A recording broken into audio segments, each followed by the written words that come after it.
Hi, my name is Mike Dougherty, and this is my story.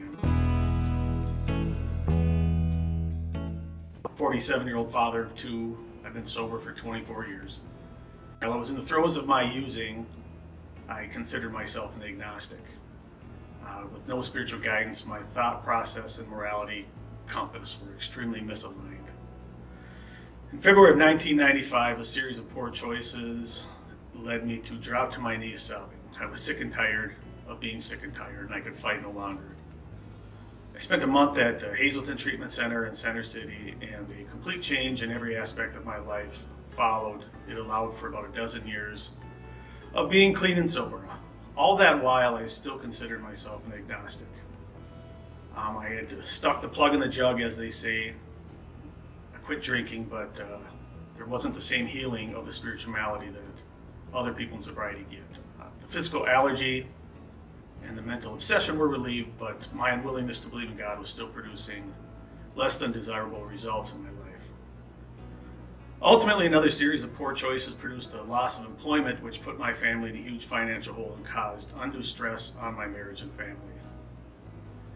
At this point, in another time of desperation, I fell to my knees, and it produced a profound moment of clarity. What if I spent as much energy believing in God that I had previously put into not believing in Him?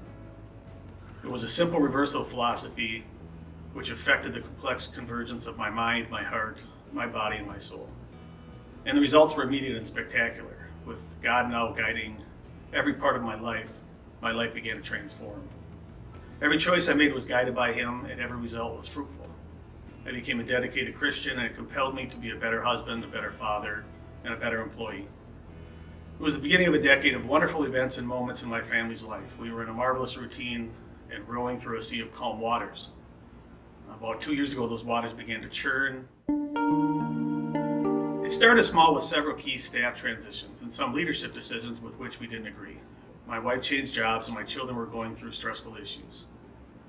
Finally, in November of 2017, I needed to take a break from Trinity. I was singing 2 or 3 times a month with the worship team. I was in charge of the sound and light system. I would get to church every Sunday at 8 a.m. and usually leave around noon. And each week it seemed I was taking on even more responsibilities. It was simply too much. I informed both Pastor Todd and the worship team I was going to take some much needed time off.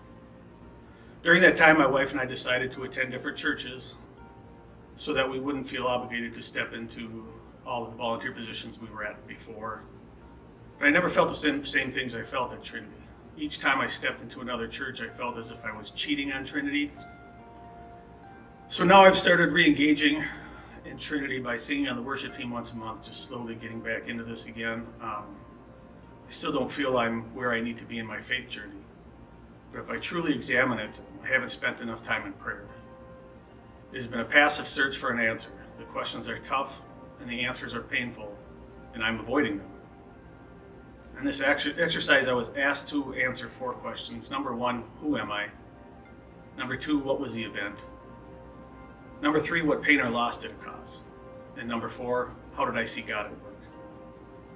So far, I have addressed the first 3, but feel like the answer to number 4 has eluded me. Upon further self-examination, I apparently can't see the forest for the trees. I see one set of footprints in the sand and assume they are mine, yet I truly know the footprints are God's, and He is carrying me, even as I struggle just to do something as simple as pray.